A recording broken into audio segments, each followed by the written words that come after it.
Want to suggest a new feature for Remember the Milk? Here's how to do that. So you're loving RTM and you want to submit a feature request.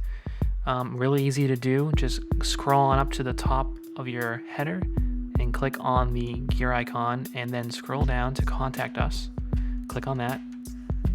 Then click this drop down, and as you can see, I have a suggestion as one of the options. Click on that, and you can put in, what you're thinking of, what you're feeling, all the ideas and beautiful, beautiful features that they should add.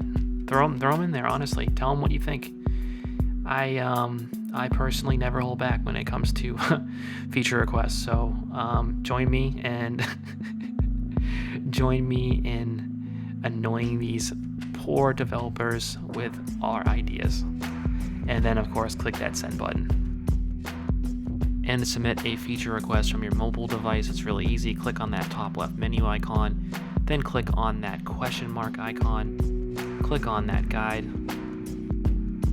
click on menu, click on help, scroll down till you see email us, click on that icon, scroll down, and then you can choose an option. And then all you got to do is select I have an idea to improve Remember the Milk. And let me know what that idea is too. I'd like to know.